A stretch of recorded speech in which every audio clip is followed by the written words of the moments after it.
আসসালামু আলাইকুম বন্ধুগণ, আশা করি আপনারা সকলে ভালো আছেন। তো আমি জয়পুরহাট সদর থেকে বলতেছি, কয়ধার গ্রাম। আমি বলেছিলাম যে আলুর টোটাল একটা আমি হিসাব দিব যে একজন কৃষকের 33% কত টাকা খরচ হয়। তো এই জন্য আজকে ভিডিওটা আমরা তৈরি করতে এসেছি। বর্তমানে আমি মাঠে আসছি। তো আমি যদি হিসাবটা করি, তাহলে হিসাব করার আগে যে একটা কথা আমি বলতে যাচ্ছি, সেটা হচ্ছে এই যে আলুর বাজার কিন্তু বর্তমান অনেক কম। 700 থেকে 750 টাকা আজকে আলু বেচা কেনা হচ্ছে আমাদের এখানে। সকালবেলা 700 টাকা ছিল, একটু আহ, মানে বেলা হওয়ার পর থেকে একটু 50 টাকা বাড়তি দাম। তো আমরা এখন হিসাবটা শুরু করতেছি। প্রথমে আমরা ধরবো জমি লিজ। তো জমি লিজ নেওয়ার বিষয়ে আমরা দু একটা কথা আগে বলে নিচ্ছি। সেটা হচ্ছে আমরা 33% বিঘার জমি কিন্তু আমরা লিজ নেই এক বছরের জন্য 37 থেকে 40 হাজার টাকায়। সর্বনিম্ন 37 হাজার টাকা এবং সর্বোচ্চ 40 হাজার টাকা, এভারেজ 38 থেকে 39 হাজার টাকা কিন্তু খরচ পড়ে যায়। তো সেই হিসাবে আমরা দুইটা ধানের ফসল আছে, দুইটা ধানের ফসল আমরা বাদ দেবো 10,000 10,000 20,000, এবং আমরা 20,000 টাকা রাখবো হচ্ছে আলু। তো আমরা আমাদের জমি লিজের 33% আমরা ধরেছি 20,000 টাকা।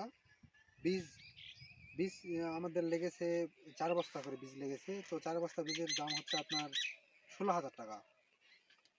এরপর হচ্ছে আপনার গোবর সার কিনে পড়েছে বিঘা প্রতি 1,000 টাকা, এবং এটা বহন খরচ পড়েছে আপনার হচ্ছে 800 টাকা। এটা ছিটানি মানে জমিতে ছিটিয়ে দেওয়া পড়েছে হচ্ছে 200 টাকা 33% বিঘায়। সার যদি আমরা ধরি টিএসপি, এমওপি, ডিএপি এবং ইউরিয়া। টিএসপি 2800 টাকা, এটা হচ্ছে 13 বস্তার হিসাব, কেউ 2 বস্তাও দিয়েছে। তো যে 2 বস্তা দিয়েছে তার হিসাব তার কাছে, এটা আমার হিসাব। তো এমওপি দেওয়া আছে হচ্ছে আপনার 1.5 বস্তা 2050 টাকা। ডিএপি দেওয়া হয়েছে 25 কেজি 650 টাকা।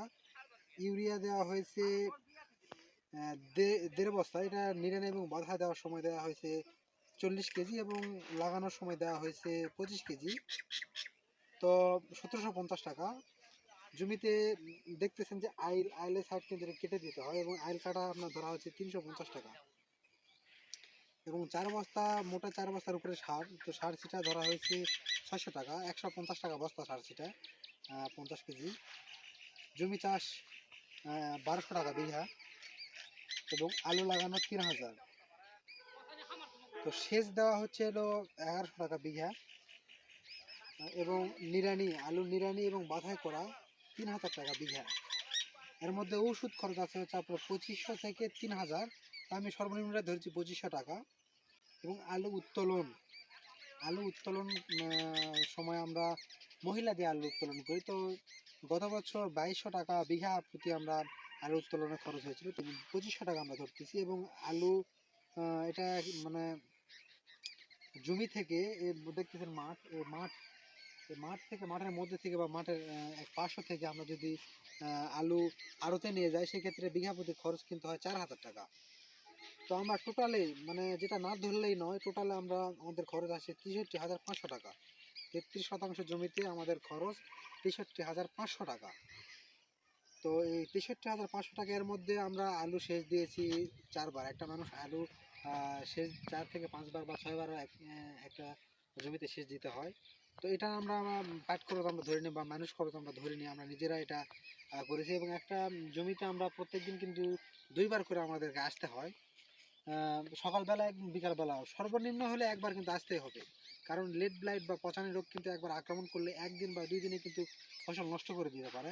তো সেই সব খরচ আমরা না ধরে মানে যতটুকু না ধরলেই নয়, ততটুকু ধরেও কিন্তু আমাদের খরচ আসছে 63,500 টাকা। তো এটা হচ্ছে আমাদের বর্তমান মোট খরচ 1 বিঘা জমিতে। তো আপনাদের কার কীরকম খরচ হয়েছে দয়া করে আপনারা কমেন্ট করে জানাবেন। সকলে ভালো থাকবেন। আসসালামু আলাইকুম।